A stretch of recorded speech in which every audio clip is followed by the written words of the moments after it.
बागात के शहर में अब्र रहमत की एंट्री हो गई है। शहर के मुख्तलिफ इलाकों में बारिश हुई है, मौसम खुशगवार हो गया है। कोट लखपत टाउनशिप, निस्टर टाउन, पाक अरब सोसाइटी में बारिश हुई है। उमर टाउन, गाजी रोड, शंघाई रोड, आशियाना रोड, काहना में भी बारिश हुई है। महकमा मौसमियात की शहर में वक्फे से बारिश की पेशगोई है। बारिशों का सिलसिला 16 मार्च तक जारी रहेगा। मौसम का तफसीली अहवाल बताने के लिए समरा फातिमा हमारे साथ मौजूद है। जी समरा, बताइएगा। जी बिल्कुल, बागों के शहर लाहौर के मौसम की बात कर लीजिए तो मुख्तलिफ इलाकों में बादल बरसे हैं। कहीं हल्की तो कहीं मूसलाधार बारिश हुई है। मॉडल टाउन और टाउनशिप में तेज़ बारिश देखी गई है, जबकि इसी के साथ साथ Peco road, Maulana Shaukat Ali road, model town, Ferozepur road समेत शहर के मुख्तलिफ इलाकों में भी जो है वो बादल बरसे और अभी भी जो है वो हल्की बूंदाबांदी का सिलसिला जो है वो शहर लाहौर में जारी है।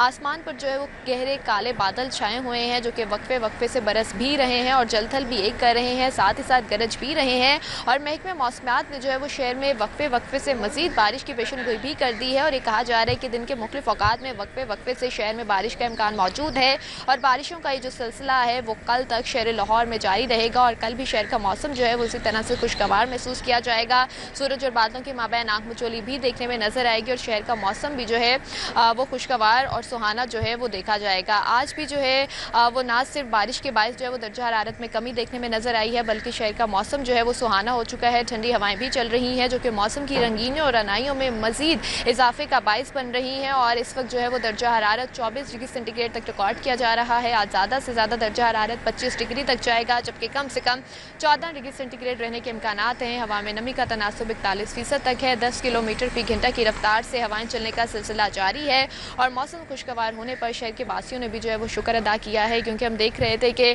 गर्मी जो है और तपिश जो है वो खासकर दोपहर के औकात में जो है वो ज़्यादा महसूस की जा रही थी, लेकिन आज जो है उसमें भी कमी देखने में नजर आई। और महकमा मौसमियात की जानिब से भी कहा जा रहा है कि कल भी शहर में बारिश का इम्कान मौजूद है, तो दर्जा हरारत मजीद 3 से 4 डिग्री तक जो है वो कम होगा।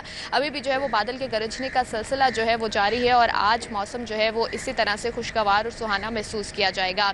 महकमा मौसमियात की जानिब से साथ ही साथ ये भी पेशनगोई की जा रही है कि अब आइंदा आने वाले चंद रोज तक शहर का मतला जो है वो जुज़वी अबर आलूद रहेगा। सूरज और बादलों के माबैन अटकेलियाँ भी देखने में नजर आएंगी और दर्जा हरारत में कमी भी देखने में नजर आएगी। साथ ही साथ महकमा मौसमियात ने रमज़ान के रोज़ों के कितने होंगे और साथ ही साथ शवाल के चांद के हवाले से भी पेशनगोई की है और इस बार ये कहा जा रहा है कि रोज़े जो हैं वो 30 होंगे, क्योंकि 19 तारीख को जो है वो चांद नज़र आने के इम्कानात जो हैं वो कम बताए जा रहे हैं। और ये कहा जा रहा है कि 19 तारीख को चांद की पैदाइश होगी सुबह 6:25 पर और गुरूब आफ्ताब के वक्त जो चांद की उम्र होगी वो 12 घंटे होगी और चांद जो देखा जा सकता है इंसानी आँख से या 14 घंटे होने चाहिए। तो ये कहा जा रहा है कि इस बार जो है वो 19 तारीख को चांद नज़र नहीं आएगा और रोज़े 29 की बजाय जो है वो 30 होंगे, लेकिन इसका हतमी फैसला जो है वो मरकज़ रुयत हिलाल कमेटी करेगी। और अभी जो है वो चंद रोज़ तक मौसम जो है अभी इसी तरह से रहेगा। तो शहर के बासी भी जो है वो शुक्र का कलमा अदा कर रहे हैं कि उनके जो आखिरी वाला अशरा है उसमें उनके रोज़े जो हैं वो ठंडे हो गए हैं और साथ ही साथ जो है वो दर्जा हरारत में भी उन्हें कमी देखने में नज़र आ रही है।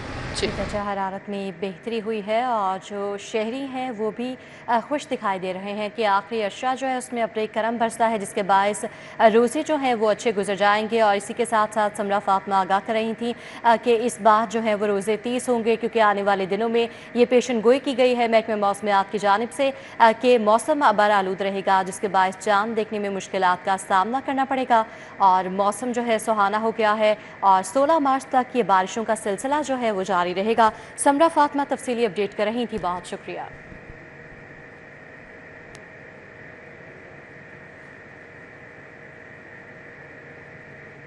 यहाँ आपको बताएं कि माह रमज़ान में दूध और दही की सरकारी कीमतों पर दस्तयाबी मुमकिन नहीं हो सकी है। शहर में दही 220 और दूध 200 रुपये किलो में फ़रोख्त हो रहा है।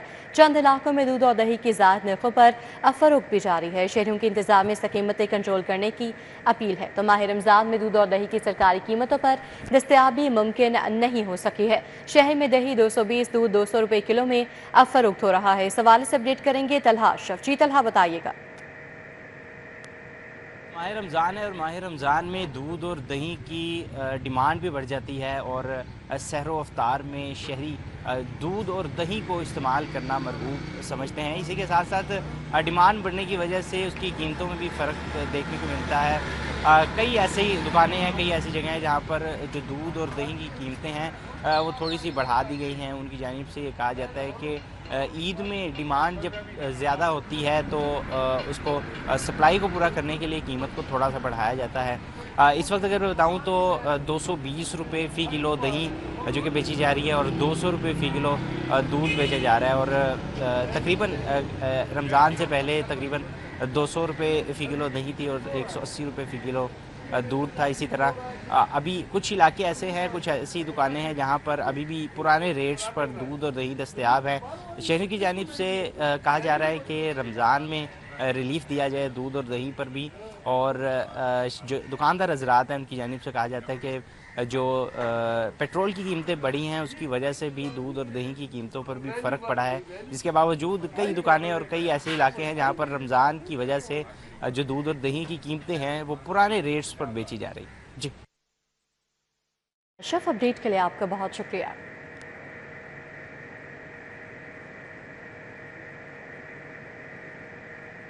माह रमज़ान का आखिरी इतवार है और रमज़ान बाजार में शहरियों का रश बढ़ गया है। शहरी ईद की खरीदारी में मसरूफ़ हैं और उनका कहना है कि फल, सब्जियों और दीगर अशिया के रेट्स ओपन मार्केट की निस्बत मुनासिब हैं। 16 बुनियादी अशिया ज़रूरियात सरकारी नरखों से भी कम कीमत पर दस्तयाब हैं। फल, सब्जियां, दालें और गोश्त भी सब्सिडाइज नर्ख पर दस्तयाब है। इस हवाले से मज़ीद अपडेट करने के लिए हमारे साथ अबू बकर शेख और ताहिर जमील हैं। सबसे पहले रुक करेंगे अबू बकर शेख का, उनसे जानेंगे कि शहरी जो है यहाँ पर दस्तयाब करदा चीज़ों से जो है वो मुतमईन है और ये भी बताएगा कि जो चीज़ें फराहम की जा रही हैं उनका मयार कैसा है। जी अबू बकर, बताइएगा। बिल्कुल जी, रमज़ानुल मुबारक की मुनासबत से शहर रमज़ान बाज़ार कायम कर दिए गए हैं। चूँकि आज माह रमज़ान का आखिरी इतवार है, इसी सिलसिले में शहरियों की बड़ी तादाद यहाँ पे ख़रीदारी के लिए मसरूफ़ देखने में नज़र आ रही है। मैं इस वक्त वहदत कॉलोनी के रमज़ान बाज़ार में मौजूद हूँ, जहाँ पे फैमिलीज़ अपने बच्चों के हमरा भी यहाँ पे आए हुए हैं। और चूँकि ये पूरा बाज़ार है, इसके अंदर लोग फल, सब्जियाँ, गोश्त और दीगर जो अशिया हैं यहाँ के स्टॉल्स लगाए गए हैं, यहाँ पे मौजूद हैं। ओवरऑल अगर सबसे पहले फलों के रेट्स की अगर बात की जाए तो शहरियों के मुताबिक ओपन मार्केट की निस्बत जो वहदत कॉलोनी का रमज़ान बाज़ार है, यहाँ पे फलों के रेट्स और सब्जियों के रेट्स यहाँ पे नहायत मुनासिब हैं। चंद ऐसे फल हैं जिसमें केला और सेब शामिल हैं।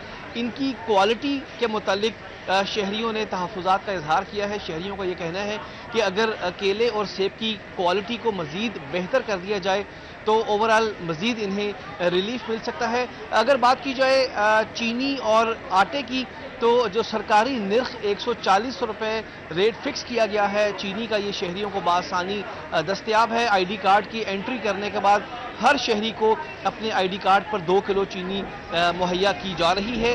आटे का जो सरकारी रेट निकाला गया है गवर्नमेंट की जानिब से 850 रुपये 10 किलो का जो बैग है, यहाँ पे भी जो वहदत कॉलोनी का बाजार है, शहरियों को बासानी आटा भी दस्तयाब है। 496 रुपये मुर्गी का जो रेट है, ये यहाँ पे सरकारी निर्ख के मुताबिक फ़रोख्त किया जा रहा है।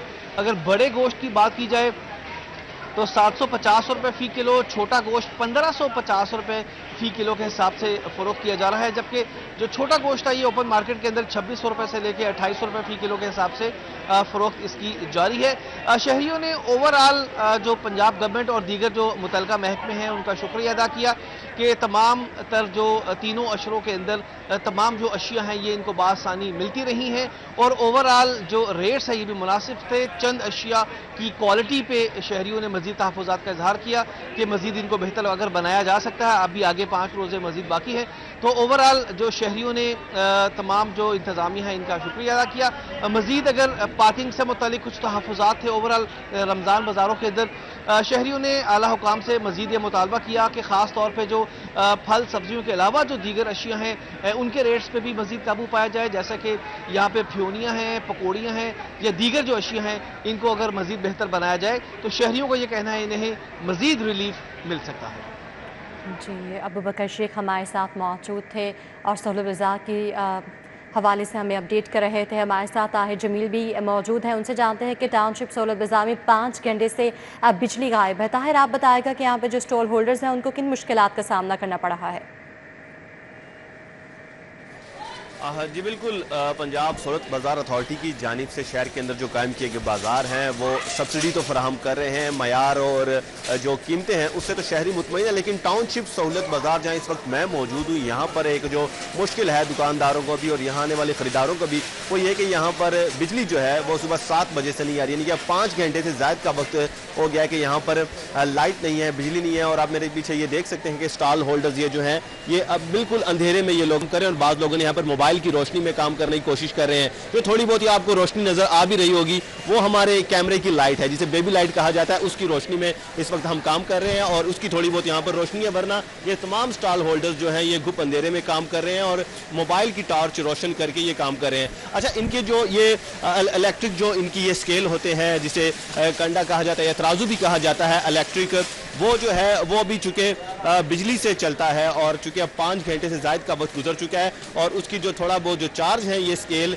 या ये तराजू उसके अभी तो काम चल रहा है, लेकिन अब खदशा ये है कि अब से थोड़ी देर बाद ये इनकी जो चार्जिंग है, इनकी जो बैटरीज हैं वो भी काम करना बंद कर जाएंगी और कई स्टॉल होल्डर ऐसे भी हैं जिनकी बैटरीज बिल्कुल डेड होने पर आ गई हैं। अब जैसे ही अब स्केल की बैटरी डेड होगी तो यहाँ पे लोगों का काम भी रुक जाएगा और वो चीज़ें जो ज़ाहिर तोल के देनी होती हैं, फल और सब्जियाँ वगैरह, उससे ये लोगों पर उन्हें मुश्किलात का सामना होगा। ये मेरे पीछे आप देख सकते हैं कि ये भी एक डेयरी प्रोडक्ट्स का एक यहाँ पर स्टॉल लगा हुआ है। आप देख सकते हैं सामने ये रेफ्रिजरेटर हैं, फ्रिज हैं, फ्रीज़र हैं और ये तमाम प्रोडक्ट्स भी ज़ाहिर है ठंडी रखनी होती है, इन्हें मखसूस टेम्परेचर में रखना होता है, तो उसके लिए लाइट की जो बहाली है या उसकी जो उनकी जो सहूलत है वो यहाँ होना बड़ा ज़रूरी है। लेकिन अब 5 घंटे से ज़ायद का वक्त गुजर चुका है, चूँकि यहाँ पर लाइट नहीं है, बिजली नहीं है, जिसकी वजह से इन डेयरी प्रोडक्ट्स का दूध, दही और दीगर जो अशिया इनके पास हैं उसके ख़राब होने का भी अब खदशा पैदा हो गया है। इस हवाले से बात करेंगे, बाजार के इंचार्ज अहमद भट्ट भी यहाँ पर दौरे पे हैं, इस हवाले से उनसे भी बात करेंगे। अच्छा सर, बताइएगा, इंतजाम तो ओवरऑल शहरी हम देखते हैं कि मुतमईन है, लेकिन लाइट जो नहीं आ रही। अब हम देख सकते हैं डेयरी प्रोडक्ट के एक स्टॉल के सामने खड़े हैं, पीछे स्टॉल होल्डर्स हैं, वो भी मोबाइल की टॉर्च में काम कर रहे हैं, तो क्या अब किसी से आपने कंप्लेन की है, किस तरह काम चलेगा? जी, हमने सुबह पता किया है, ये उन्होंने बताया कि फॉल्ट की वजह से लाइट गई हुई है। 2 बजे तक वो कह रहे हैं कि तकरीबन लाइट जो है वो हम इसको करेंगे जो शेड्यूल के मुताबिक है। तो उसमें प्रॉब्लम तो ज़ाहिर बात है कि आपने जिस तरह देखा कि इलेक्ट्रिक इनके वेट स्केल्स हैं या अंदर रोशनी का भी मसला आता है, ये हमें फेस करना पड़ रहा है, लेकिन बहरहाल अभी निज़ाम जो हम फिर भी स्मूथली चला रहे हैं इसको। अच्छा, तो इस 2 बजे का मतलब ये है कि टोटल 7 से 8 घंटे के बाद ये लाइट आएगी? जी जी, ठीक है। तो अभी आप देख सकते हैं कि थोड़ी बहुत जो यहाँ पर रोशनी है वो इसलिए कि हम ज़रा बिल्कुल एंट्री के साथ मौजूद हैं और यहाँ पे चूंकि ये आउटडोर की तरफ ये स्टॉल है तो यहाँ पर रोशनी है। अंदर की तरफ जो कॉरिडोर के साथ जो स्टॉल बने हुए हैं यहाँ पे चूंकि ये इंडोर है, ऊपर शेड लगा हुआ है, तो यहाँ पे ग्रुप अंधेरा है, इस तरह स्टॉल्स के अंदर भी अंधेरा है। लेकिन अभी यहाँ पर बाजार के इंचार्ज जो है अहमद भट्ट, उनका कहना यह है कि उन्होंने पता किया, मुतलका इंतजामिया से जाना है कि लाइट का क्या वजह है, तो उन्हें यह बताया गया है कि लाइट चूँकि 7 बजे की यही है तो 2 बजे तक यहाँ पर लाइट आने की इम्कानात है, यानी कि कुल 7 से 8 घंटे तक यहाँ पर लाइट इस बाजार में मजमूई तौर पर मुनक़ता रहेगी। जी, स्टॉल होल्डर्स को मुश्किलात का सामना करना पड़ा है और बताया जा रहा है कि किसी फॉल्ट के बायस जो है बिजली बंद है। ताहिर जमील खान यहाँ टाउनशिप सहूलत बाजार में मौजूद थे और हमारे साथ अबू बकर शेख थे जो हमें तफसीली अपडेट कर रहे थे। आप दोनों का बहुत शुक्रिया। पाकिस्तान रेलवे का ईद के मौके पर 4 स्पेशल ट्रेनें चलाने का फैसला। पहली ईद स्पेशल ट्रेन 16 मार्च को लाहौर से कराची के लिए रवाना होगी। दीगर ट्रेनें कब और कहां से रवाना होंगी और बताएंगे सईद अहमद सईद हमारे साथ मौजूद हैं। जी सईद, बताइएगा। जी बिल्कुल, ईद उल फितर में मुसाफिर को सहूलियात की फराहमी के लिए और रश को कम करने के लिए रेलवे हेडक्वार्टर ने ये फैसला किया है कि इस ईद पर 4 ईद स्पेशल ट्रेनें हैं वो चलाई जाएंगी। जो पहली ट्रेन है वो 16 मार्च को लाहौर से कराची के लिए ऑपरेट करने का फैसला है वो किया गया है और इस वजह से लाहौर रेलवे हेडक्वार्टर ने शेड्यूल है वो जारी किया है और शेड्यूल के मुताबिक पहली ट्रेन जो है वो 16 मार्च को, जबकि दूसरी ट्रेन जो है वो 17 मार्च को कोयटा से रावलपिंडी के लिए है वो रवाना की जाएगी। तीसरी ईद स्पेशल ट्रेन जो है वो 17 मार्च को ही कराची से पेशावर के लिए, जबकि जो चौथी ईद स्पेशल ट्रेन है वो 18 मार्च को कराची से लाहौर के लिए है वो रवाना की जाएगी। तो ज़राए के मुताबिक रेलवे के पास कोचों की जो किल्लत थी वो शदीद संगीन सूरत हाल अख्तियार किए हुए है, जिसकी वजह से फैसला जो है वो ताख़ीर का शिकार हुआ है। अभी ये जो ईद स्पेशल ट्रेनें हैं ये मुख्तलिफ कोचों में से बोगियाँ उतार कर चलाने का फैसला है वो किया गया है, जिसके ऊपर लाहौर रेलवे हेडक्वार्टर ने तैयारी का आगाज़ है वो कर दिया है। पहली ट्रेन जो है वो कल 16 मार्च को जो है वो लाहौर से कराची के बैन चलाई जाएगी, जो कि मुख्तलिफ ट्रेनों से कोचिस उतार कर ट्रेन है वो बनाई जाएगी। जी सईद अहमद सईद, अपडेट के लिए आपका शुक्रिया।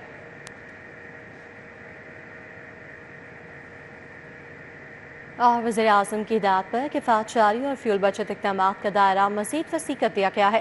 हुकूमत का सरकारी इदारों के आला अफसरान की तनख्वाहों में कटौती का फैसला। खुद मुख्तार इदारों सरकारी कंपनीज के अफसरान की तनख्वाहों में कटौती का फैसला किया गया है। 3 से 10 लाख माहाना तनख्वाह से 5% कटौती होगी। इस हवाले से अपडेट करेंगे कलीम अख्तर। जी कलीम, बताइएगा।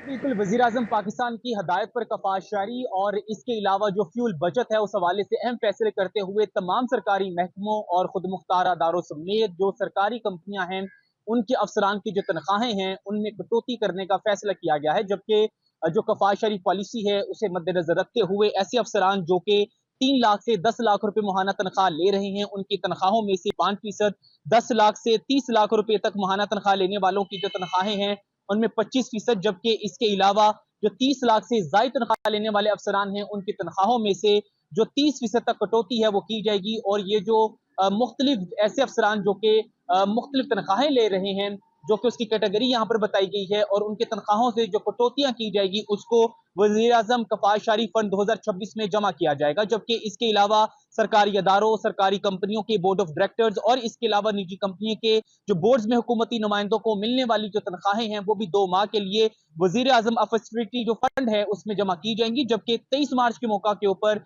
जो बैरून ममालिक में पाकिस्तानी सफारत खानों में जो तकरीबात होनी थी उन्हें भी मुलतवी करते हुए सिर्फ सादा परचम कुशाई की जो तकरीब है उस तक महदूद कर दिया गया है। जबकि इसके अलावा रेवेन्यू अहदाफ के पेश नजर कस्टम्स इन्फोर्समेंट, FBR और इसके अलावा जो रेवेन्यू डिवीजन है उनके लिए भी हम फैसले किए गए हैं कि जो वर्क फ्रॉम होम और इसके अलावा जो 4 रोजा वर्क वीक से जो इस्तिस्ना है इनको करार दे दिया गया है। जबकि इसी के साथ साथ कानून नाफिज करने वाले अदारे और इसी के साथ साथ जो सिविल आर्म्ड फोर्सेज हैं उनको भी वर्क फ्रॉम होम और 4 रोजा जो वर्क वीक है उसे इस्तिस्ना करार दे दिया गया है। जबकि हुकूमत ने 2 माह के लिए तमाम जो सरकारी और इसके अलावा जो गैर मुल्की दौरे हैं बाकायदा तौर पर उस पर मुकम्मल पाबंदी आयद कर दी गई है। और ये भी कहा गया है कि जो तमाम सूबाई और इसके अलावा जो वफाकी अदारों के जो अदारे हैं वो कफ़ायतशारी के हवाले से हफ्तावार की जो रिपोर्ट है वो जमा करवाएंगे। जबकि इसके पेश नज़र जो इंटेलिजेंस ब्यूरो है वो बाकायदा तौर पर मॉनिटरिंग करेंगे और हफ्तावार रिपोर्ट जो है वो जमा करके वज़ीर आज़म पाकिस्तान को जो रिपोर्ट है तौर पर भेजी जाएगी। खबरों की तफसील में आगे बढ़ते हुए आपको बताएं कि महकमा औकाफ के ज़ेर इंतज़ाम मज़ारात पर कैश में करोड़ों की बेज़ाब्तियों का इंकशाफ हुआ है। कैश में करोड़ों के गबन की तहकीकात के लिए आला सतह कमेटी तश्कील दे दी गई है। दाता दरबार, दरबार बीबी पाक दामन, बाबा बुले शाह के मज़ारात पर बेज़ाब्तियों की निशानदही की गई है। इस हवाले से अपडेट करेंगे शाहिद सिप्रा हमारे साथ मौजूद हैं। शाहिद सिप्रा, बताइएगा। बिल्कुल, महकमा औकाफ और मजहबी अमूर पंजाब के जेर इंतजाम मज़ारात पर कैश की मद में करोड़ों रुपए के गबन का इंकशाफ हुआ है, जिसके बाद आला सतह पर पीडा एक्ट के तहत इंक्वायरी और तहकीकात का आगाज कर दिया गया है। दस्तावेजात के मुताबिक इस बात की निशानदही की गई है कि जो दाता दरबार है यहाँ पर जब कैश ओपनिंग की जा रही थी तो उसमें से कैश को मुबैना तौर पर गायब किया गया और कैश गायब होने की वजह से महकमा को करोड़ों रुपए का नुकसान बर्दाश्त करना पड़ा। तो डायरेक्टर जनरल मजहबी अमूर शाहिद हसन कन्यानी और उनके साथ डायरेक्टर फिनांस की सरबराही में 2 रुकनी कमेटी तश्कील दी गई है और उनको हदायत की गई है कि 7 रोज के दौरान इंक्वायरी का आगाज किया जाए और 60 रोज में इंक्वायरी को मुकम्मल करके सेक्रेटरी औकाफ के सामने पेश किया जाए। तो इंक्वायरी जो हो रही है वो साबिक एडमिनिस्ट्रेटर शेख जमील और उनके साथ साबिक मैनेजर ताहिर मकसूद समेत दीगर जो मुलाजमीन हैं इनको शामिल किया गया है। इसी तरह दरबार बीबी पाक दामन में भी कैश ओपनिंग की मद में बड़े पैमाने पर बेज़ाब्तियों का इंकशाफ हुआ है, जिस पर साबिक मैनेजर जाहिद इकबाल समेत मुतअद्दिद मुलाजमीन के खिलाफ पीडा एक्ट के तहत इंक्वायरी का आगाज किया गया है। दरबार बुल्ले शाह पर भी इसी तरह की बात सामने आई है कि कैश वहां से भी गायब किया जा रहा था, जिसकी वजह से साबिक मैनेजर तारिक नजमी समेत दीगर जो वहां पे मुलाजमीन है उनके खिलाफ इंक्वायरी शुरू की गई है। जरा ने यह बताया है कि सेक्रेटरी औकाफ डॉक्टर एहसान भुट्टा की जानिब से जब चार्ज संभाला गया तो उसके बाद कैश ओपनिंग की मॉनिटरिंग को सख्त किया गया और मॉनिटरिंग सख्त होने के बाद इस बात की निशानदही की गई कि गुज़श्ता सालों में कैश कम था, लेकिन जब मॉनिटरिंग की गई तो कैश में मुसलसल इजाफा होता गया। तो उन्होंने सूबाई वजीर औकाफ चौधरी शाफी हुसैन को आगाह किया और उनको आगाह बाज़ाब्ता तौर पर इंक्वायरी जी शायद सुप्रा, अपडेट के लिए आपका बहुत शुक्रिया। उधर साबिक वज़ीर-ए-आज़म चौधरी शुजात हुसैन से उलमा मशाइख के 20 रुकनी वफ़द ने मुलाकात की है। चेयरमैन रोयत हिलाल कमेटी मौलाना अब्दुल खबीर आज़ाद ने उलमा मशाइख के वफ़द की क़यादत की। चौधरी शाफी हुसैन ने महकमा औक़ाफ़ और इंडस्ट्रीज़ में की गई इस्लाहात से आगाह किया।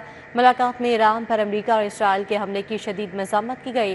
वफ़द में मौलाना हाफिज़ असद उबैद, अलामा काजी अब्दुल गफ़ार कादरी, सैयद आशिक हुसैन शाह शामिल, अलामा ज़ुबैर अहमद ज़हीर, अलामा मोहम्मद रशीद तुराबी, हाफिज़ कासिम रज़ा नकवी और दीगर शामिल थे। वज़ीर औक़ाफ़ चौधरी शाफी हुसैन काफ लीग के जनरल सेक्रेटरी तारिक हसन भी मौजूद थे। फिततुल ख़वारिज और फिततुल हिंदुस्तान के खिलाफ कामयाब ऑपरेशन पर अफ़वाज पाकिस्तान को खिराज तहसीन पेश किया गया। Deputy commissioner Lahore captain retired Mohammad Ali Ejaz की ज़ेर सदारत LTP का हफ्तावार जायज़ा इजलास हुआ। Additional DC finance, chief officer MCL वास्ता ने इस्पाक हुकाम को ब्रीफिंग। लाहौर डेवलपमेंट प्रोग्राम के तहत शहर के मुख्तलिफ इलाकों में तरक्याती काम तेज़ी से जारी हैं। फ़ेज़ 1 मुकम्मल, शहरों की निशानदही के मुताबिक अतराफ में रह जाने वाले इलाकों पर काम जारी है और LDP फ़ेज़ 2 पर 50% से ज़ायद काम मुकम्मल कर लिया गया है।